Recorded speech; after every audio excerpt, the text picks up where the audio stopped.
안녕하세요. 오창익입니다. 인권연대는 정부나 기업의 지원을 사양하고 오로지 시민의 참여로만 운영하는 100% 순도의 민간 인권단체입니다. 1999년 창립 이래 한눈 팔지 않고 오로지 인권운동에만 매진해 왔습니다. 인권연대 회원으로 참여해주세요. 인권연대 회원이 늘어나면 그만큼 인권연대 활동도 풍부해지고 활발해집니다. 인권연대 회원 가입은 인권연대 홈페이지를 참고해주세요. 감사합니다.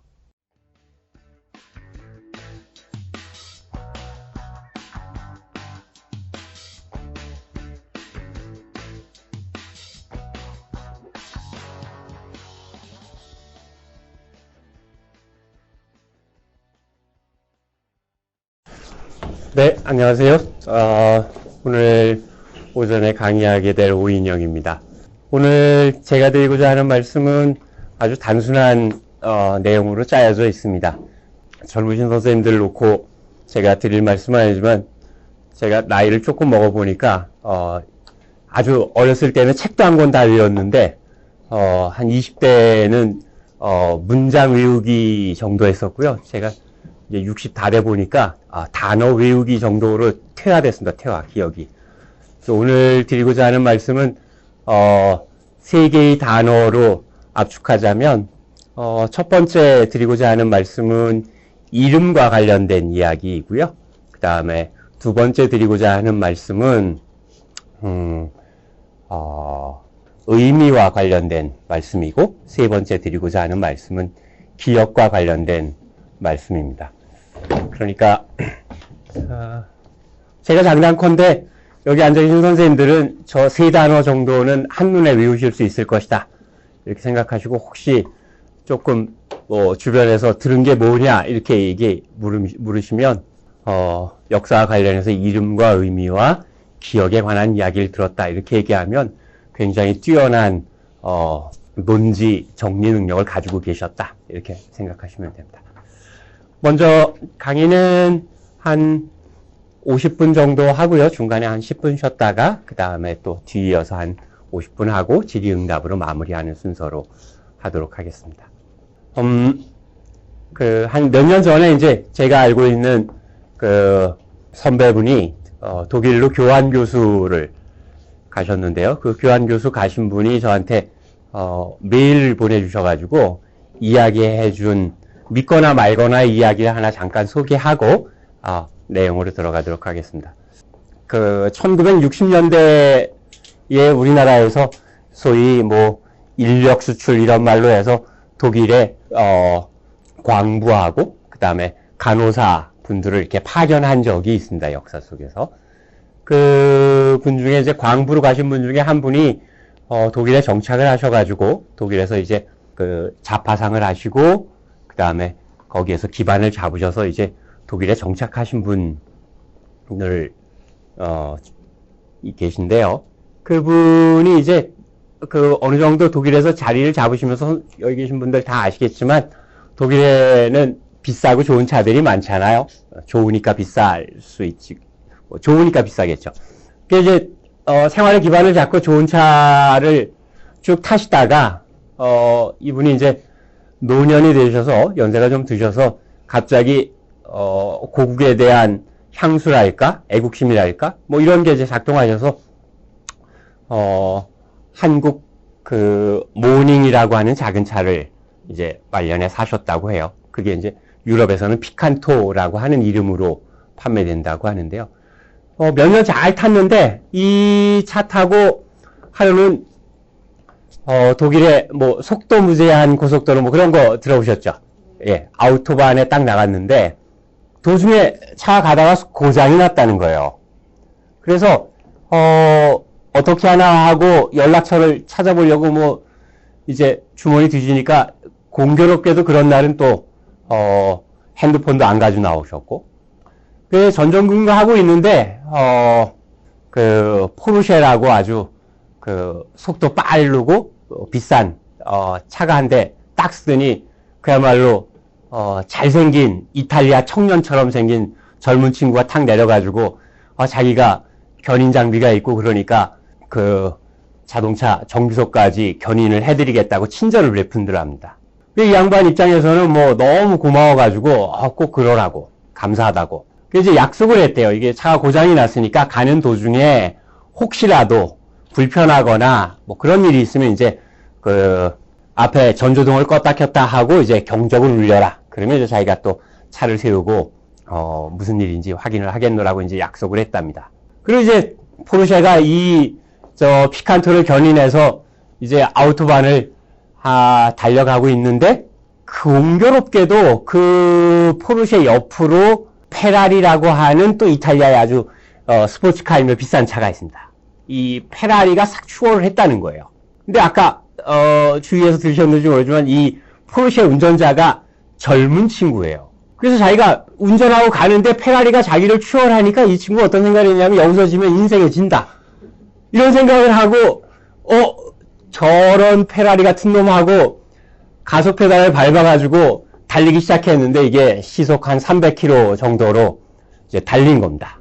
그래서 서로 앞서거니 뒤서거니 하고 있다가 포르쉐 운전자가 깨달은 거예요. 내 뒤에 피칸토를 매달고 있네 하고 이제 그때 자기가 룸에 달려있는 뒤에 보이는 룸미러를 쳐다보니까 뭐 아니나 다를까 하이빔이 껐다 켰다 뭐 지속적으로 이제 하이빔이 터지는 거죠. 그래 뭐 차를 이제 세워보니까 이 피칸토 운전했던 할아버님은 너무 놀래가지고 뭐 이 양반이 살면서 이제 시속 300km로 달려보셨겠어요. 너무 놀래가지고 이제 바지 갈아입어야 할 상황이 되신 거고. 이제 문제는 그 다음날 이제 저한테 그 메일을 보내준 선배의 얘기는 그 다음날 그 지역의 독일 신문에 신문 기사가 대문짝만하게 났다는 거예요. 그게 뭐라고 대문짝만하게 났느냐. 그러니까 신문 기사는 듣도 보도 못한 저 극동에서 온 피칸토라고 하는 소형차가 어제 아우토반에서 앞서가는 포르쉐와 페라리 보고 길 비키라고 하이빔 켜고 경적을 울려대며 아우토반을 질주했다는 거죠. 우리 대충 보면 앞차 비키라고 할 때 뭐 경적 울리고 전조등하고 이 길 비키라고 하는 거잖아요.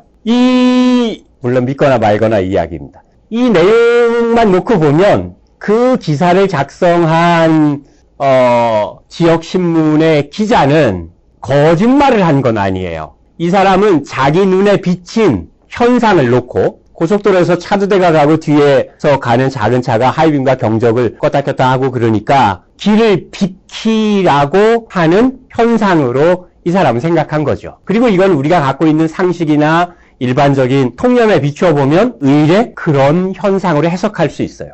그러니까 사실로만 추려내면 아우토반에서 앞서가는 포르쉐와 페라리 보고 뒤따라가는 피칸토가 경적을 울리고 하이빔을 껐다 켰다 했다라는 사실은 사실이에요.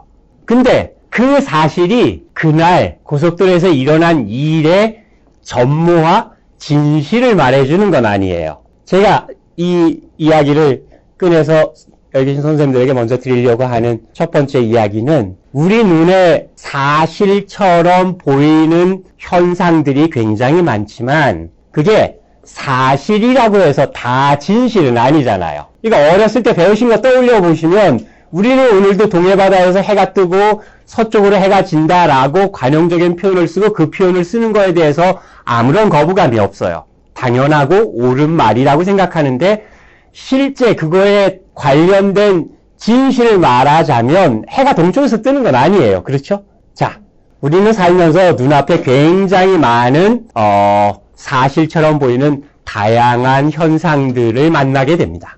하지만 그 눈에 보이는 다양한 현상들, 우리가 생각할 때 사실이라고 느껴지는 것들이 꼭 진실과 부합되는가 라고 하는 것은 사실이고 진실이다 이렇게 말할 수 없는 일들이 굉장히 많은 시절에 살고 있습니다.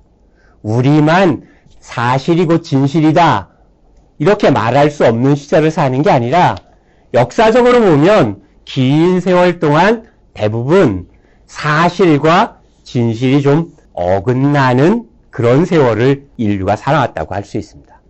따라서 이제 제가 첫 시간에 드리고자 하는 말씀은 우리 눈앞에 막 쏟아져 들어오는 현상 속에서 그 현상이 우리 눈에 사실적으로 보이더라도 그 사실적으로 보이는 현상 너머에 혹은 현상 속에 진짜 진실이 있지 않을까 하는 이야기를 잠깐 해보려고 합니다.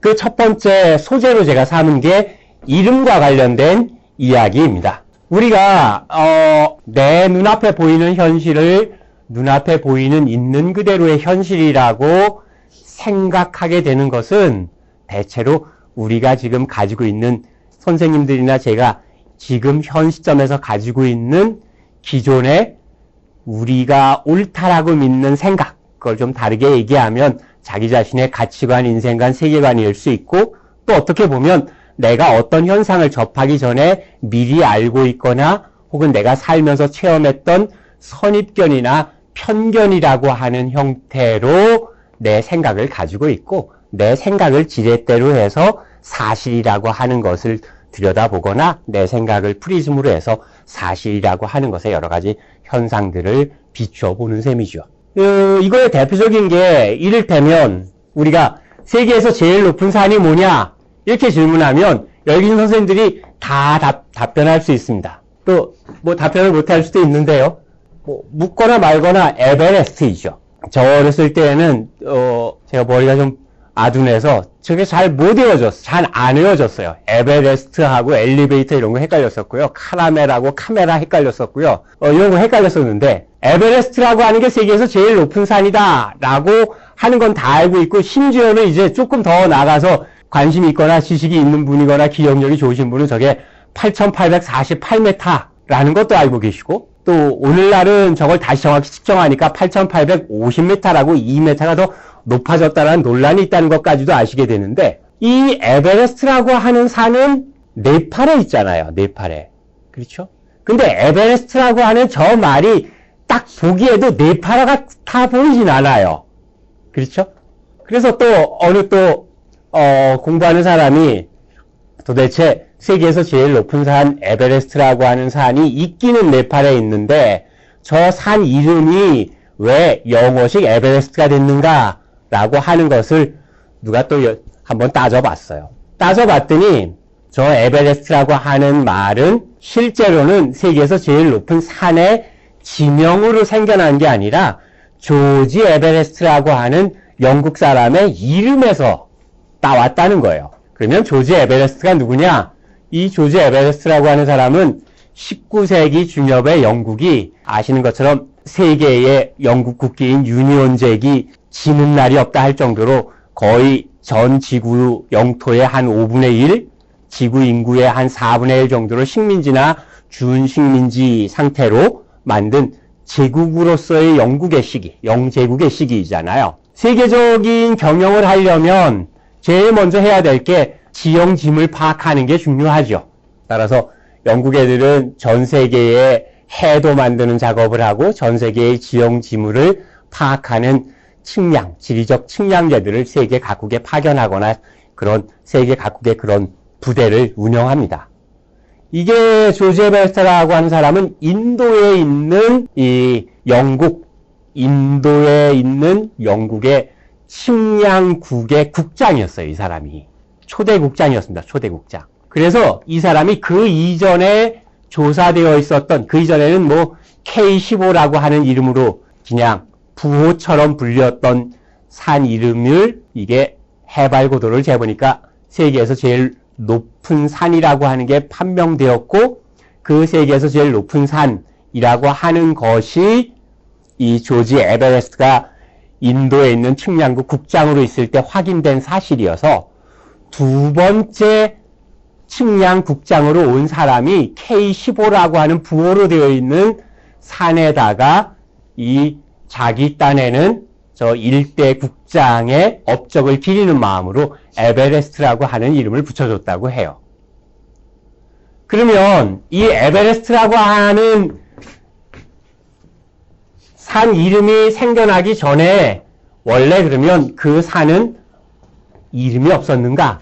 뭐 여러 이름이 있었는데 대체로 네팔 사람들이 원래 불렀던 이름은 초모랑마라고 하는 이름으로 불렀다는 겁니다. 초모랑마라고 하는 저 말은 조금 의역해서 설명하자면 뭐 신성한 대지의 어머니 정도 되는 신성한 대지 혹은 모신 이제 이런 말인데요.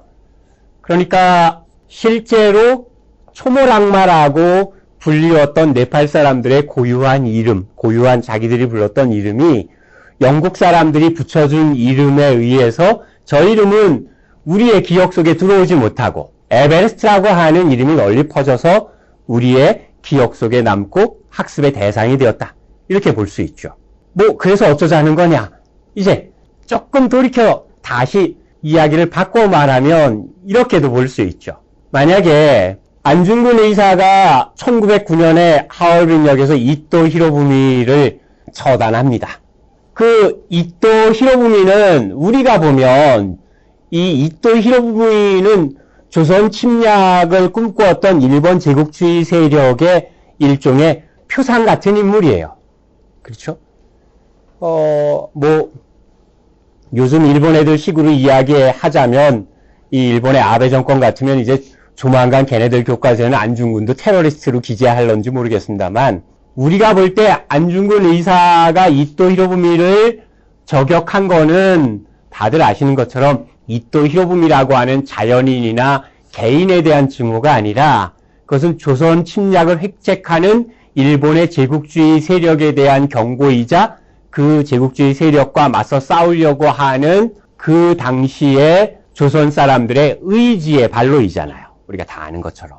근데 일본 애들 입장에서 보면 이토 히로부미는 일본의 국가주의적인 입장에서 보면 일본 근대화와 일본이 아시아의 맹주로 나아가는데 아주 눈에 띄는 디딤돌을 여러 개 놓은 사람이에요. 조금 더 축약해서 일본 입장에서 얘기하면 일본 근대화의 아버지 중에 한 명이라고요. 이토 히로부미는. 조금 더 내려와 보죠. 우리가 다 아는 역사적 사실이지만 1905년에 을사늑약에서 1945년 해방이 될 때까지 근 40년 동안 20세기 한반도의 역사의 절반은 이민족의 노예로 살았어요. 그렇죠? 말 나온 김에 하자면 20세기 후반부의 한반도의 삶은 분단된 상황에 산 것이고요. 참 그렇게 보면 비극적이죠. 20세기 역사의 전반부는 이민족의 노예로 살았고 후반부 50년은 우리의 의지와 달리 분단된 상태에서 살아왔고요. 근데 일본 애들이 가정입니다만 1910년에 한일 강제 합방을 하고 난 다음에 1945년까지 조선을 강제로 합방하고 점령한 상태에서 이토 히로부미의 근대화의 업적을 기리기 위해서 한국에서 제일 높은 산인 백두산에다가 이토 히로부미의 이름을 붙여서 저건 백두산이 아니고 그 산 이름을 이토야마라고, 일본 애들은 이제 산이 야마니까 이토야마라고 붙였다면 40년 동안 이렇게 붙였다면 그 시절을 살아온 당대의 조선 민중들의 마음은 말할 것도 없고 아마도 가정입니다만 그런 상황이 유지되었다면 혹시 모릅니다. 지금도 우리나라에 와서 혹은 이북에 가서 잘 모르는 사람은 이 이토야마라는 산을 가려면 어떻게 가야 되냐라든지 그럴 수 있죠. 왜냐하면 우리가 오늘날 우리 입장에서는 동해라고 하는 바다, 동해바다라고 표현하지만 일본 애들은 그게 동해바다라고 보지 않고 걔네들 그 일본해라고 그러잖아요. 우리에게는 이스트시이고 걔네들은 Sea of Japan이잖아요. 세계에 있는 지도의 95% 정도는 그 표기를 일본해라고 하고 있어요. 동해라고 안 하고. 한 5% 정도는 간신히 병기하고 있어요. 그러니까 일본해라고 부르고 가로 열고 동해 이렇게 붙이는 거예요. 이 일본과 한국 사이에 경계가 되는 바다를 놓고 어느 한 국가가 사용하는 이름을 일방적으로 세계의 지도 만드는 회사들이 사용하는 이유는 1945년까지 일본 애들이 강제 합방한 상태에서 이 한국과 일본 사이에 있는 이 바다 이름을 Sea of Japan이라고 40년 동안 사용해서 사람들이 관습적으로 서양 애들이 그걸 그냥 쓴 거예요. Sea of Japan이라고. 그러니까 그 특별히 문제가 되지 않아요. 옛날부터 쭉 그 이름을 붙여왔어. 지도 편집자들이 봐도 1910년대에도 그렇게 썼고 20년대에도 그렇게 썼고 그 사람들이 우리가 네팔 역사를 모르듯이 그 외국인들이 한국 역사를 촘촘히 꼼꼼히 들여다보고 이때는 식민지 시대여서 이렇게 일본 애들이 썼는데 한국 애들이 원래 썼던 이름으로 써줘야지 이렇게 고치는 노력이 해방 이후 60년 넘게 되었는데도 지도만 예를 들면 이제 5% 간신히 병기하는 상태로 끌어올린 거예요. 그렇게 놓고 보면 그걸 근거로 해서 보면 만약에 일본 애들이 백두산에 이토야마라는 산 이름을 붙였다면 오늘날에도 한국에서 제일 높은 산은 이토야마라고 표기하는 지리학 관련 서적이 분명히 있을 거고 굉장히 많을 수도 있어요. 그런데 이제 들어보시면 여기 계신 선생님들이 누가 한국에 와서 한국에서 제일 높은 산인 이토야마를 가려면 어떻게 가야 됩니까? 라고 물으면 기분이 썩 유쾌하진 않을 거예요. 그렇죠? 그냥 우리가 단순하게 외국 나갔는데도 그런 경우 혹시 있으실 수 있잖아요. 외국 나갔는데 물어봐요, 외국인이. 둘 중에 하나를 물어보잖아요. 대체로 아직도. 입성이 좀 좋으면 일본인이냐 이렇게 묻고요. 머리 안 감고 나가면 중국인이냐 이렇게 묻는다고요. 그럼 우리가 굉장히 강한 어조로 얘기해요. 한국인이다. 이렇게. 이게 조금 다른 얘기인데, 제 경우로는 제가 외국 나가서 한국인이다 이렇게 얘기 안 한 경우 딱 한 번 있었어요. 한 번. 제가 아직까지 마음이 모질지 못해서 담배를 못 끊고 있는데, 담배 피면 안 된다는 걸 모르고 공원에 가서 담배 피고 있는데, 단속하는 애가 왔길래 스미마생 아는 일본어 다 썼어요. 아리가또 고자이마스, 사요나라 뭐 이런 거 다 쓰고 그냥 막 도망쳤어요. 일본인처럼. 일본 사람이 이 방송 들으면 안 되는데 그런 거 빼놓고는 그냥 코리안이라고 그러잖아요. 우리가 그러면 자기가 귀찮으니까 재패니즈, 차이니즈 안 그러잖아요. 그쵸? 선택지가 한국인이냐 중국인이냐 이렇게 물어도 기분이 안 좋은데 우리 땅에 와서 한국에서 제일 높은 산이 이토야마라고 물으면 대체로 우리 마음속에는 불쾌감이 생길 거라고요. 자, 이제 돌아와서 보죠. 만약에 네팔 사람들에게 에베레스트 산으로 가는 길을 묻거나 에베레스트 산이 세계에서 제일 높은 산인데 니네 나라에서 좋겠다라고 호의적으로 말한다고 하더라도 아마도 생각하거나 혹은 생각이 있는 네팔 사람 입장에서는 그 산은 에베레스트가 원래 이름이 아니라 초모락마가 원래 이름이라고 생각할 수 있겠죠. 또 우리가 네팔에 가서 세계에서 제일 높은 산인 초모락마가 니네 나라에 있어서 니네는 참 좋겠다라고 덕담을 나눈다면 아마도 네팔 사람은 에베레스트라고 하는 이름을 쓴 것보다는 훨씬 호의를 가질 거예요. 마치 이토야마라고 묻지 않고 백두산이라고 묻는 사람이 있는데 그것에 대해서 우리가 호의를 갖는 거와 마찬가지로요. 가정적이지만 이제 산 이름만 그러면 저렇게 이름이 좀 엉터리로 붙은 거냐? 산 이름 말고 나라 이름도 그래요. 제가 이제 말씀드리려고 하는 건 우리가 지리학적 정보에 해당되는 지명이라고 하는 산 이름이 단순히 우리가 산 이름이 아니라 거기에는 그 산의 이름을 붙인 사람의 시선이 들어있다는 거예요.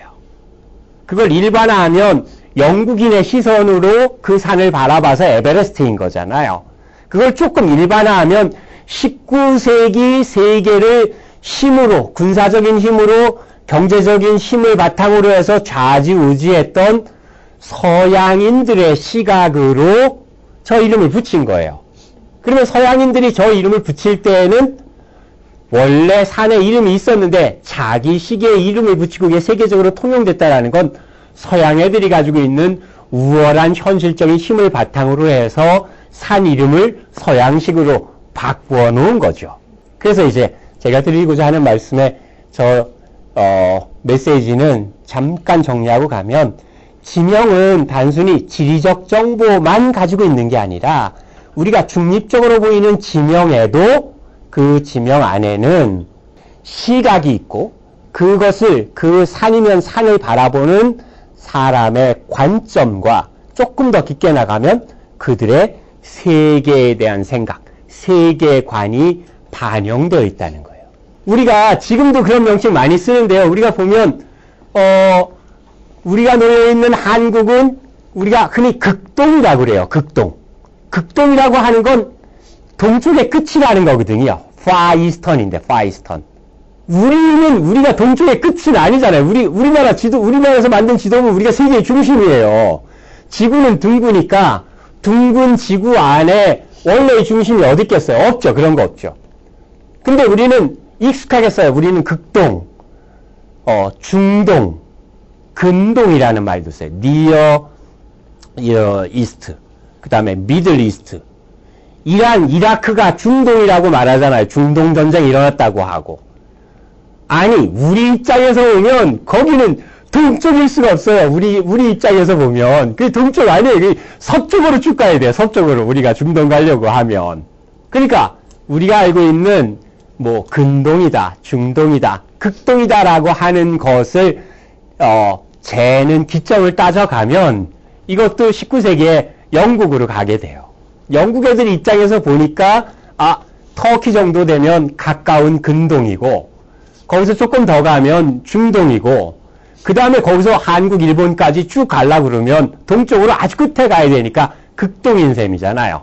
이게 지명 중에 이런 건 굉장히 많아요. 그 중에 대표적으로 나라 이름도 있습니다. 필리핀이라고 하는 여기 뭐 만 몇천 개의 섬으로 이루어진 이 필리핀이라고 하는 나라 이름은 놀랍게도 필리핀을 처음으로 식민지로 만들었던 스페인 국왕의 이름을 딴 거예요. 예, 필리페라고 하는 스페인 국왕의 이름이 필리핀이라고 하는 나라 이름으로 그대로 옮겨갔어요. 이를테면 일본의 왕이 있잖아요. 일왕의 이름을 따서 우리도 보면 무슨 뭐 예전에는 식민지 시절에는 우리가 연호라고 하는 걸 쓸 때 일본 왕이 제위하는 기간에 따라서 연호를 다르게 쓴다고요. 뭐 메이지면 메이지 이런 식으로 쓰는 것처럼 말이죠.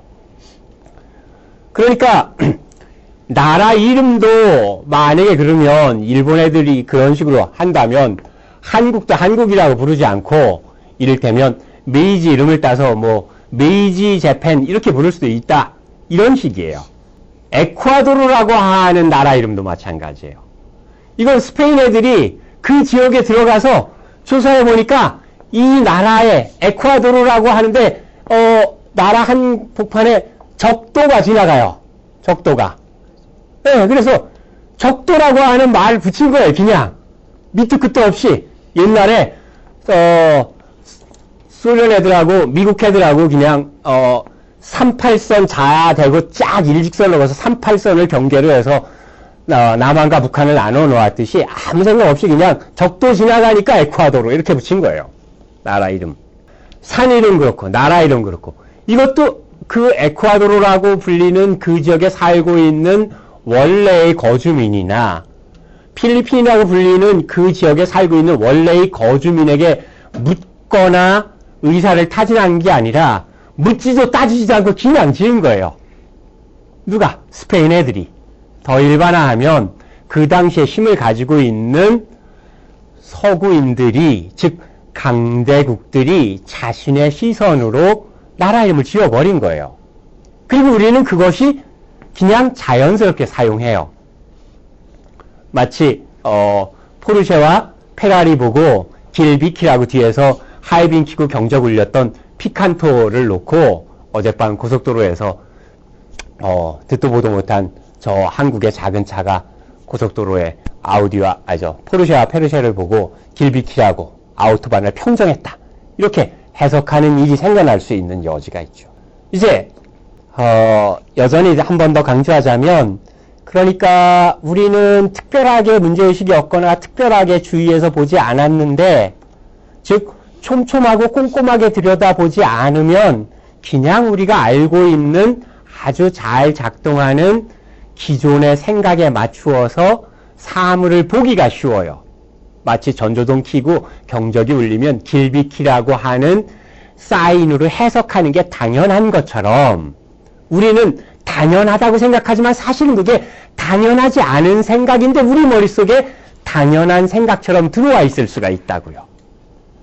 이제 그걸 이야기하기 위해서 제가 저 에베레스트나 혹은 필리핀이나 에콰도르 이야기를 한 거고요. 한 가지만 더 이야기를 하면, 왜, 벌써 작년인가요? 브라질에서 작년에 월드컵 했었잖아요, 월드컵. 그렇죠? 그, 브라질에서 월드컵 할 때, 우리나라의 방송 관계자들이나 기자들이 가서 이야기한 사람 중에, 그 브라질을 놓고, 라틴 아메리카에 있는 브라질, 혹은 라틴 사람 특유의 율동, 유연함, 이런 표현 쓴 적이 있었어요. 근데 저것도 조금만 따져보면, 북아메리카, 남아메리카라고 하는 건, 지명인데, 라틴 아메리카라고 하는 건 지명이 아니고, 아메리카에 살고 있는 사람들의 인구적 한 특성을 가지고 붙인 이름이에요. 저 남아메리카에 살고 있는 원주민들이 원래 라틴과 관련이 있느냐? 라틴과 관련 없어요. 제가 옛날 사람이라 조금 옛날 이야기밖에 옛날 영화밖에 모르는데, 옛날 영화 중에 글래디에이터라는 영화 있었어요. 글래디에이터. 러셀 크로우라고 하는, 아주 남성적인 배우가, 검투사 영화인데요. 그 글래디에이터에 나오는 그 러셀 크로우가 영화 안에서 보면, 스페인 출신이에요. 스페인 출신. 라틴이라고 하는 저 말은 로마 시대의 로마 사람들이 자신을 라틴족이라고 생각한 거예요. 라틴. 그래서 라틴이라고 하는 말은 우리가 라틴어라는 말로 제일 잘하는 것처럼, 저 라틴이라고 하는 건 원래 이탈리아의 로마 제국 시기에 로마 사람들이 자기를 지칭하는 말이었는데, 로마가 이제 이탈리아 반도에서 팽창해가지고 제일 처음에 스페인 일부, 그 다음에 프랑스의 마르세유, 리옹 일부, 이렇게 할 때 그 로마가 흡수했던 지역의 스페인과 프랑스 남부 일부를 합쳐서 다 라틴이라고 불렀어요, 자기네들을. 그래서 스페인 애들이 16세기에 남아메리카에 정복에 나아가서 남아메리카를 정복한 다음에 스페인 사람들도 자신은 라틴이라고 부른 거예요, 라틴족. 자신들이. 그럼 생각해 보세요. 저 남아메리카를 놓고 라틴 아메리카라고 부르는 건 말을 풀어서 얘기하자면 스페인 정복자들이 라틴족이니까 스페인 정복자들의 아메리카 혹은 스페인 사람들의 아메리카라는 뜻이에요. 저 말을 붙이자면, 풀어서 가자면. 근데 16세기, 그러니까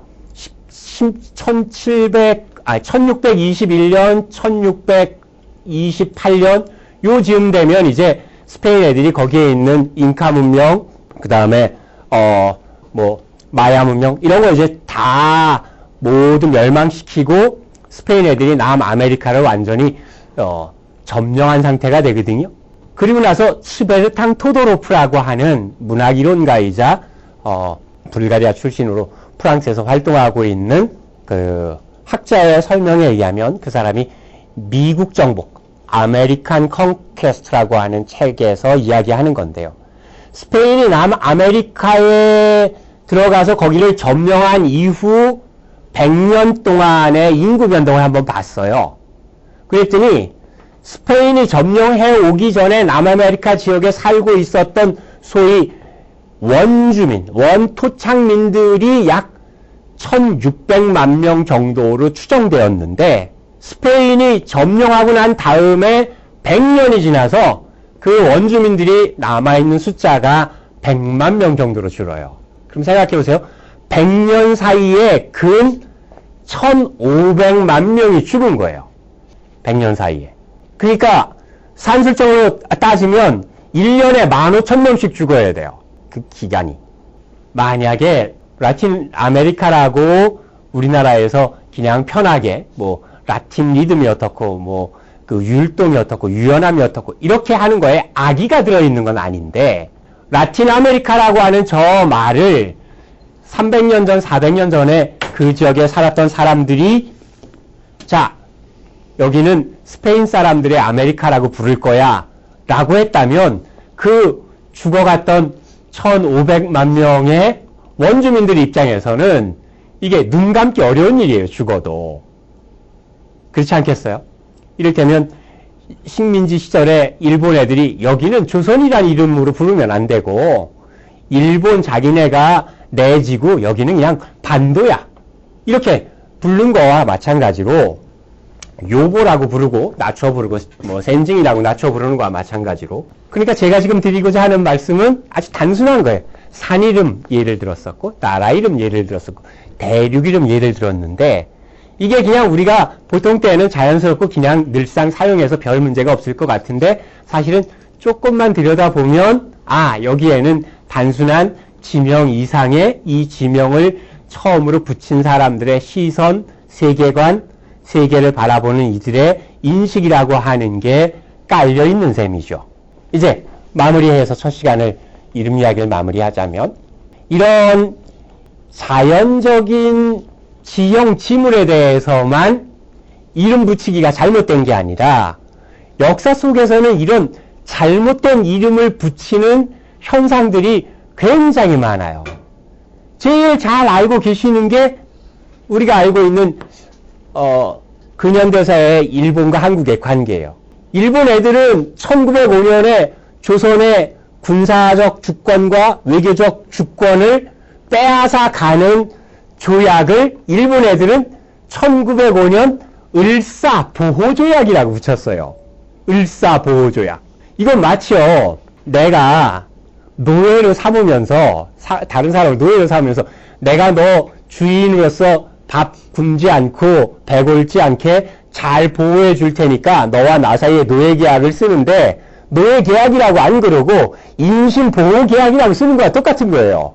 그 우리는 이제 현대 한국 역사학계에서는 을사보호조약이라는 말은 결국 일본 애들이 일본의 입장에서 그것도 아주 부당하게 붙인 이름이어서 을사늑약이라고 하는 말을 써요. 이때 늑이라고 하는 건 강제로라는 뜻인데요. 강제로 맺은 조약이라는 거죠. 뭐 1910년에 한일 강제 합병이라고 하는 것도 한일 합방이라는 이 이름으로 일본 애들 부르고요. 조금 여담으로 흐르지만 사이길로 빠지지만 그러니까 이렇게도 말할 수 있어요. 역사 속에서 나쁜 짓을 하는 사람들 이완용을 우리가 예를 들어보면 이완용이라고 하는 인간이 살아생전에 나쁜 짓을 많이 해서 1926년에 죽어요. 3.1운동 일어났을 때도 이완용은 뭐라고 하냐면 대세가 지금 데모하고 이럴 때가 아니니까 자중자애하고 기회를 노려야 되고 뭐 일본 말 열심히 들으라고 우리가 그 몇 년에 한국 사회 잘 나온 거죠. 가만히 있어라요. 가만히 있어라. 이완용이 주장하는 게. 근데 이 이완용이라고 하는 그런 매국노가 그야말로 1926년에 죽었는데 그 죽음은 끝나는가? 역사 속에서 악인은 물리적, 자연적 수명을 다 하면 그 인간에 대한 역사적인 정리가 다 끝나는 게 아니고 놀랍게도 역사 속에서 악인들은 지가 생물학적으로 물리적으로 소멸된다 하더라도 그들이 남긴 과오가 그들이 살아생전에 정책으로 만들고 제도로 만들어서 그 뒤에 살아남은 사람들을 대대손손 옥죄해요. 한일 합방에 도장을 찍었던 그 대신들은 다 죽었어요. 근데 그들이 죽고 나서도 1945년까지 조선 민중들은 일본의 노예로 살아야 돼요. 보세요. 1965년에 한일 국교 정상화 한다면서 박정희 정권에서 독도와 관련해서 일본과 일종의 협정 같은 걸 맺어요. 그게 뭐냐면 1965년 현재의 시점에서 독도에 어떠한 시설물도 새로 설치하지 않고 현상을 유지한다는 조항이 있어요. 그 시절에. 지금 보세요. 우리가 독도의 평화의 소녀상을 세운다. 독도 우리 땅인데 우리가 마음대로 세우면 되지. 그리고 일본 허락을 받아요. 우리 당연한 생각이잖아요.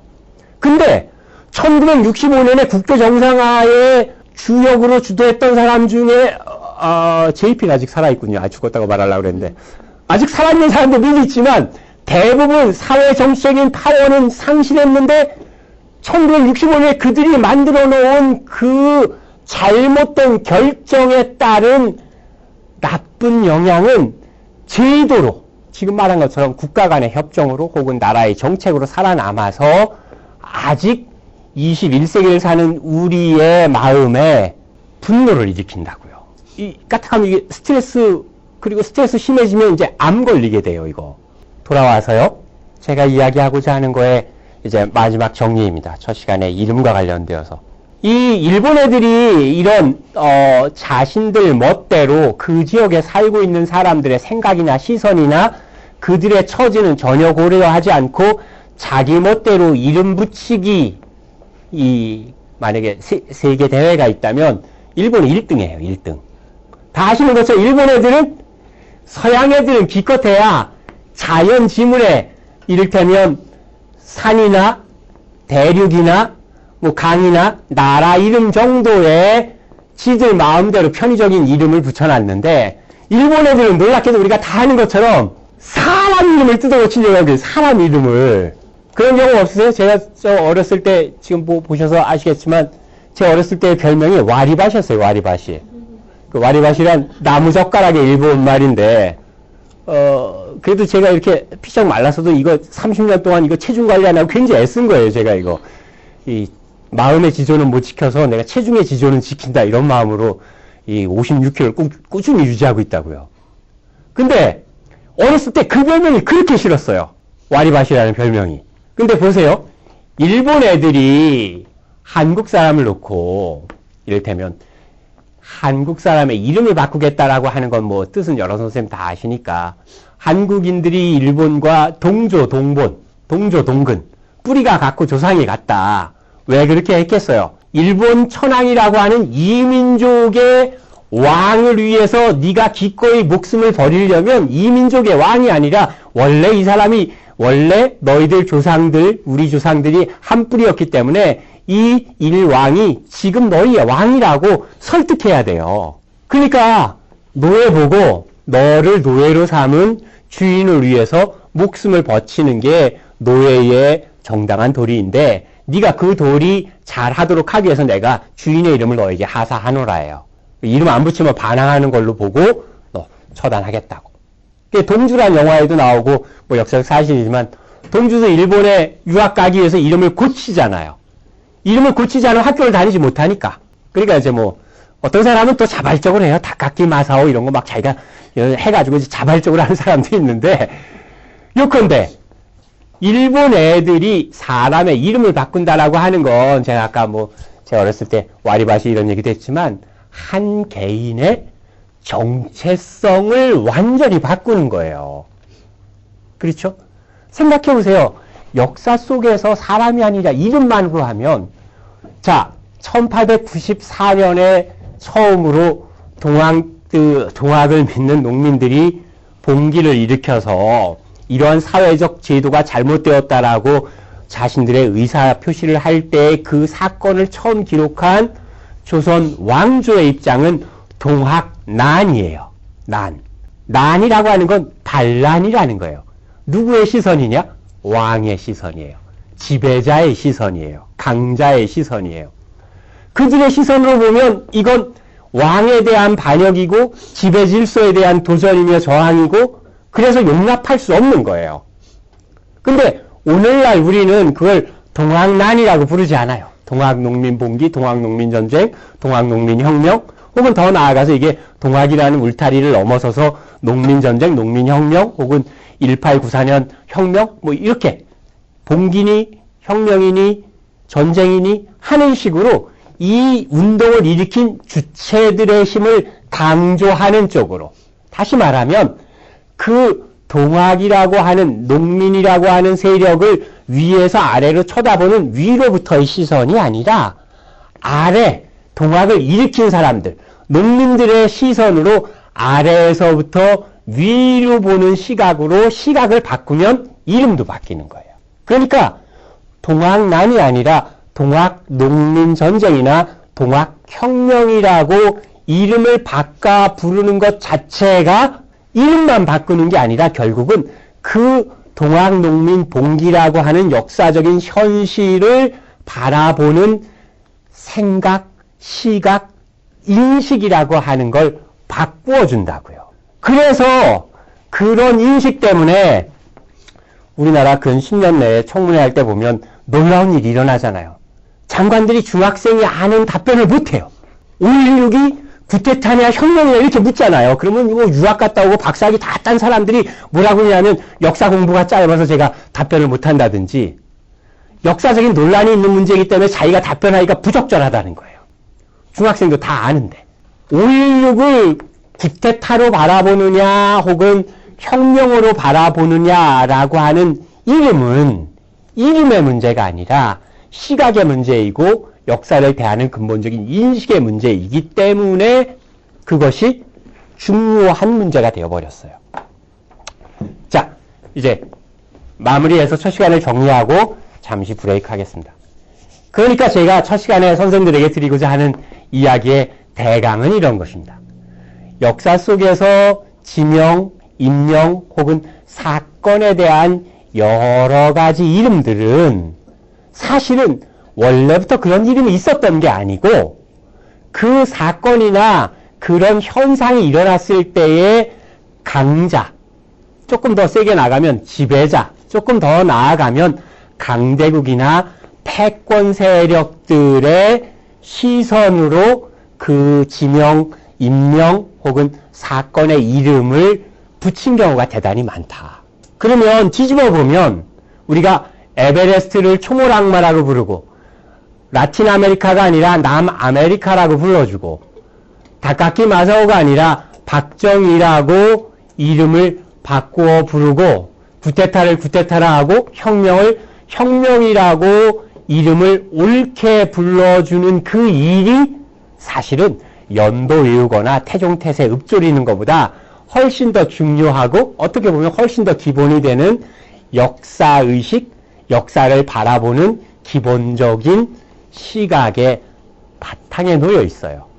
그래서 이제 첫 시간에 제가 이름이란 이야기로 시작했지만 이걸 정리하는 다시 이음절의 단어로 마무리하면 역사란 무엇인가? 라는 이름에 대한 첫 번째 할 수 있는 답변은 역사란 발을 정자, 이름 영자를 써서 이게 공자님이 말씀하신 것처럼 공자님이 제자가 물었을 때 정치란 무엇이냐? 이거에 대해서 정치란 정령이다. 바른 이름을 붙이는 것이다. 폭군에게는 폭군이라고 하고 그 다음에 현명한 군주에게는 그 사람이 현명한 군주라는 이름으로 대한 이름을 붙이고 하는 것처럼 바른 이름을 붙여주는 게 역사에서는 여태까지의 인류 역사의 전체의 과정은 결국 우리가 잘못 알고 있는 이름, 즉 강자의 시선으로 만들어진 생각의 틀을 넘어서서 그 생각을 원래 그 역사의 주인공 혹은 원래 그 삶의 주인공인 한 주체적 개인의 관점에서 맞는 이름을 찾아나가는 과정이에요. 그러니까 역사는 잘못 붙여진 여러 가지 이름들을 바른 이름으로 고쳐나가는 과정이다. 그걸 설명하기 위해서 제가 앞에 조금 예시를 들었습니다. 예, 한 10분 정도 쉬었다가 하도록 하겠습니다. 안녕하세요. 장발장은행의 대표를 맡고 있는 홍세화입니다. 200만원, 300만원 벌금을 내지 못해 감옥에 갇히는 분이 매년 4만 명이 넘습니다. 장발장은행은 이분들에게 무이자 무담보로 대출을 해주고 있습니다. 장발장은행을 후원해 주시기 바랍니다. 실로 모든 게 엉망으로 치닫는 듯한 세상입니다마는 스스로 아름다워지는 데에 겸연쩍어 하지 않기를 바랍니다. 고맙습니다.